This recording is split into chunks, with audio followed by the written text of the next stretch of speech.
Welcome to the future.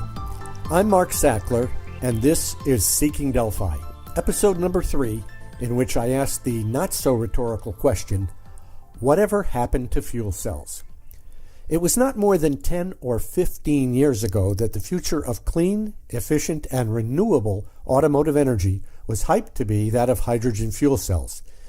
Today, regenerative braking gas-electric hybrids and plug-in all-electric vehicles seem to be all that we hear about. So what did happen to fuel cells? Are they gone, or are they still on the viable horizon? To answer these questions, I traveled to Windsor, Connecticut, to the offices of Infinity Fuel Cell and Hydrogen Incorporated, and sat down with their president and founder, William Smith. Here's what he had to say. Bill, welcome to Seeking Delphi. Thank you. To begin with, let's talk about what fuel cells do. Could you give us just a simple explanation for those of us that are not engineers? Well, a fuel cell at its heart is an electrochemical energy conversion device. Much like your automobile converts fuel into power, a fuel cell does the same thing. It takes in many cases, hydrogen, fuel, and oxygen either purely or from the air, and creates electrical power from that, along with heat and product water.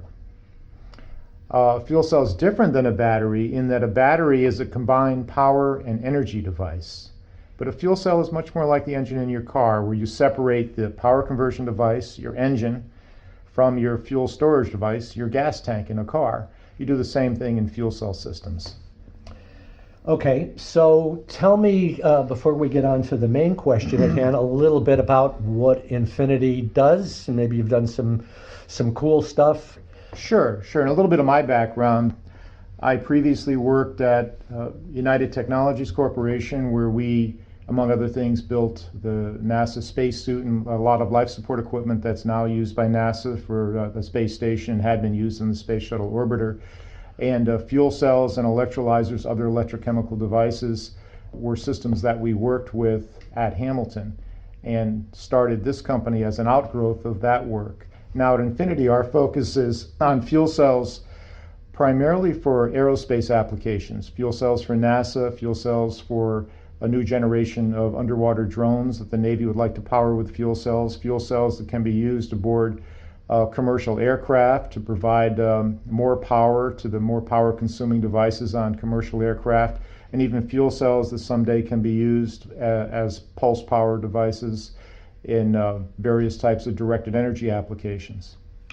It seems like in the not too distant past, fuel cells were regarded as the coming future of clean renewable energy in the automotive industry.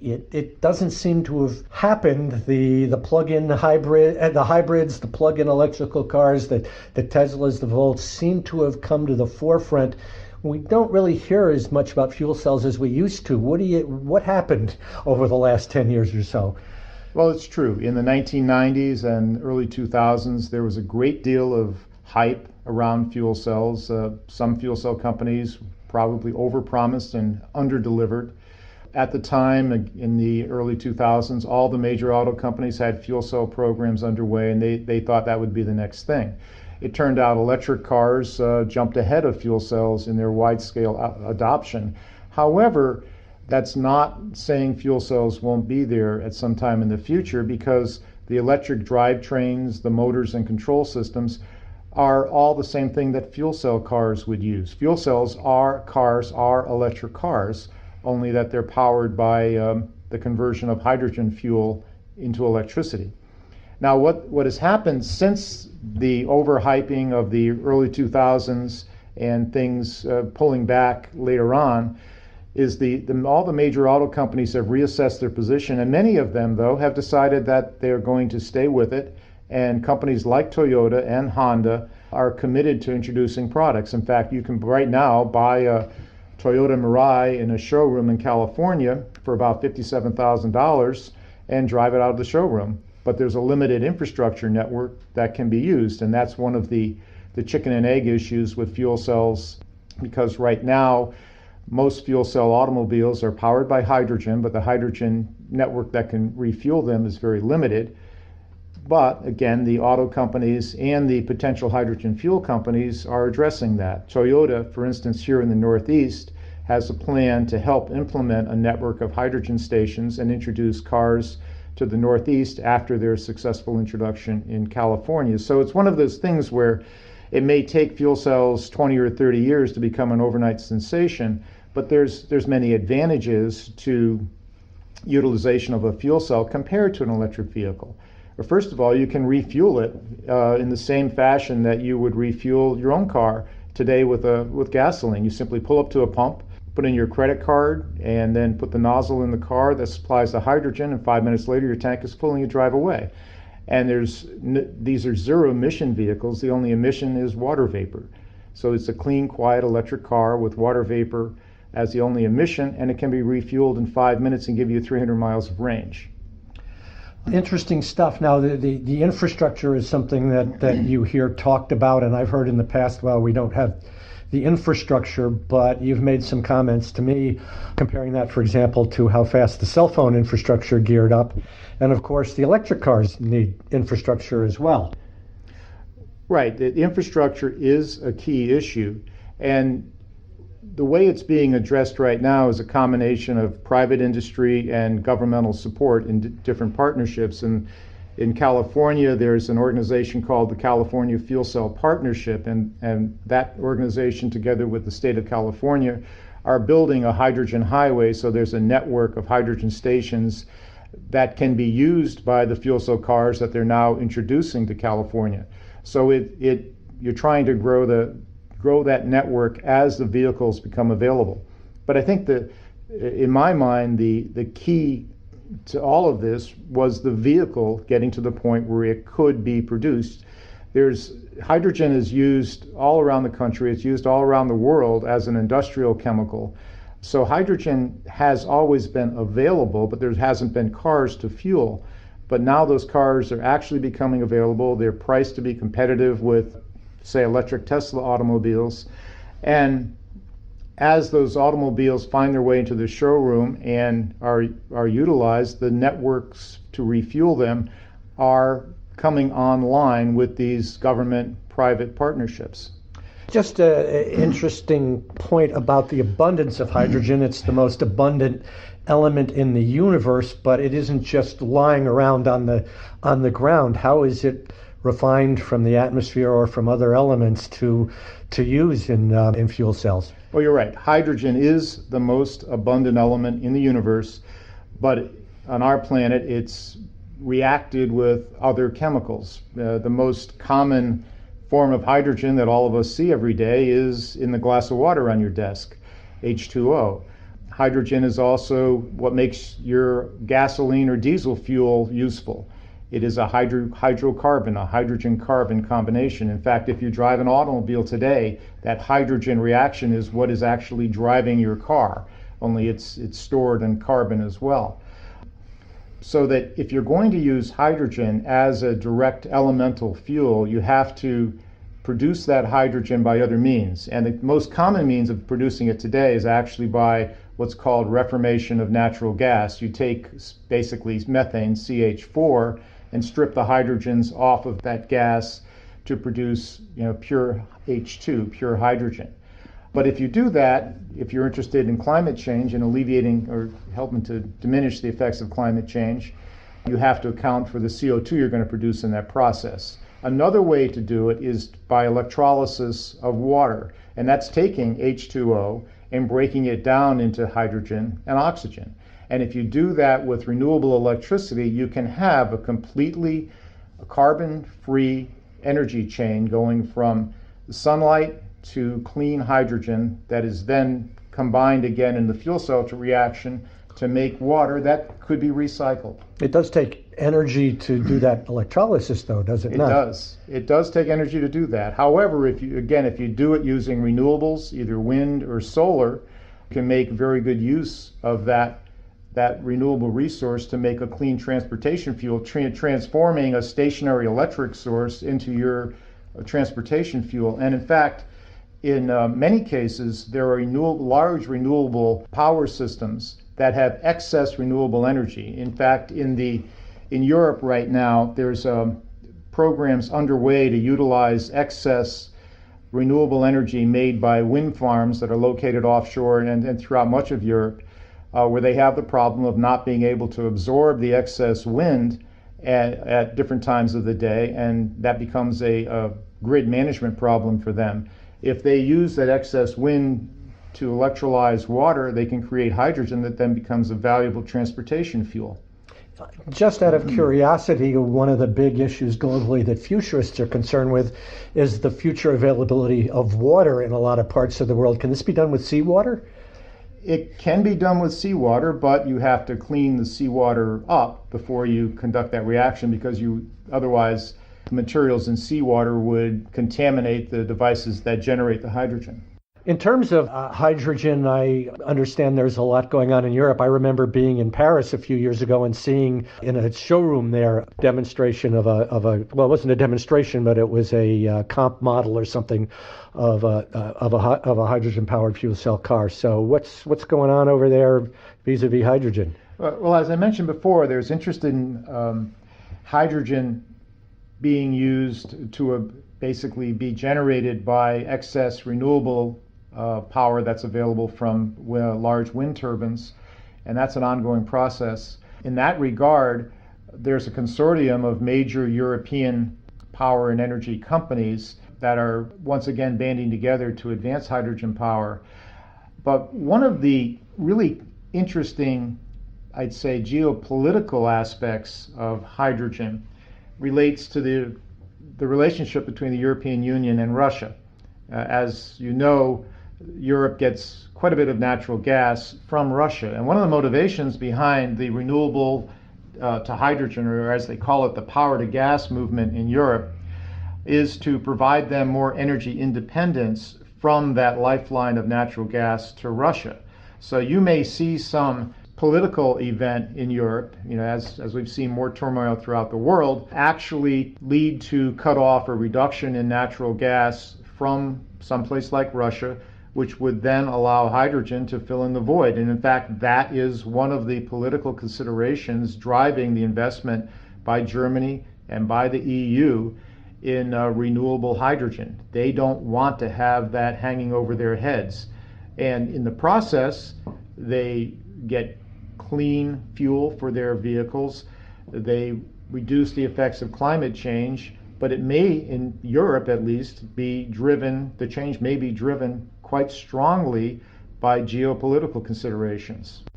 All right, let's go on to another question that concerns me, and this is something that goes back years ago.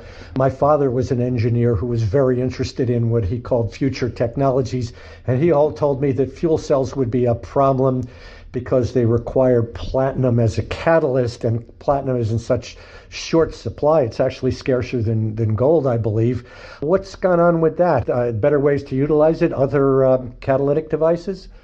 Well, platinum is a major focal point of development for consumer and automotive fuel cells, because you could need quite a bit of platinum if you had been using it in traditional ways.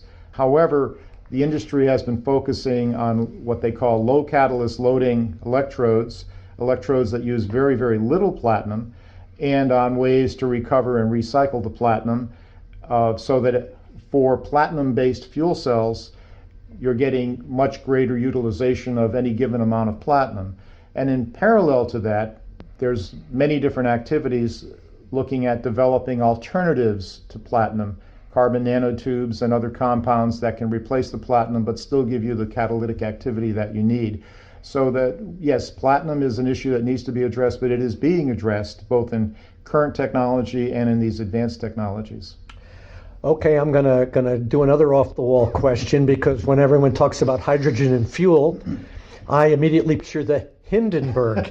Are there safety issues, or is it no more of an issue than gasoline, which is obviously flammable also? For anybody involved in the hydrogen-related businesses, the Hindenburg is always, kind of a weight around our neck. Yes, you have to be concerned about the safety of hydrogen especially when you store it or when you compress it or when you dispense it. You always have to be aware of that, but just as you have to be aware of any other fuel. This has been, from the first time people looked at putting hydrogen in automobiles, this has been maybe the major challenge and the major focal point of automobile development. And extensive testing has been conducted by all the major autos that are involved in the fuel cell industry to make sure that the hydrogen storage tanks that are being used are safe. They can survive accidents, they can survive fires. If the car is parked in a parking garage, for instance, where hydrogen could accumulate, that measures are taken to prevent that and detect it and vent it and so on. So it's a major factor there. It's been a major consideration in the design of safe automobiles, and safe enough so that they have been certified to be used on the road by DOT. Further, people have gotten used to driving around on tanks of gasoline that contain actually far more energy than the tanks of hydrogen do. And gasoline, as anybody that's ever seen a car fire picture, can be quite devastating. Hydrogen fires are different because hydrogen doesn't contain any carbon. When it does burn, it doesn't give off very much, if any, ambient heat, direct heat from the fire.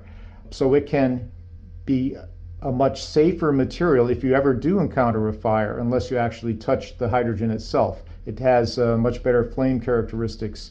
Not that you ever want to start one, but if you do start one, it can be a safer material to be around than gasoline. Okay, so one final issue here. You said one thing way back at the beginning that was kind of almost to me seemed like an oxymoron. You said maybe in 20 to 30 years it'll become an overnight success. 20 to 30 years doesn't sound like an overnight success, but let's think a little bit sooner. You and I aren't spring chickens. Let's say, could you foresee like 10 years from now fuel cells starting to take a major part of the automotive industry? And if so, what would that scenario look like? Well, I think you have to look back at other successful automobile technology introductions like hybrids. They do start off on a fairly small basis and then gradually gain wider acceptance until they reach kind of a critical point where they gain broad, widespread acceptance for a lot of reasons, or for that matter with cell phones and cell towers, where you reach a critical density that then allows things to move forward very quickly. I think these programs that are going on right now, that are these private public partnerships in California and in the Northeast, are going to be critical to proving out the vehicles, to proving out the user acceptance and so on. And once that happens, you may find that fuel cells are primed and hydrogen is primed to compete with some event that may occur, such as another oil price shock, because the cost structure behind hydrogen is independent of the cost structure behind traditional oil-based fuels. You could find that hydrogen suddenly becomes a lot more advantageous, or you could even make it at home. So I think that hydrogen fuel cell cars will take off, but maybe in 10 years, but maybe not. It's been right around the corner for a long time, but now finally the vehicles are getting there, and that may be what makes it happen. Great, thanks, Bill. Okay, you're welcome.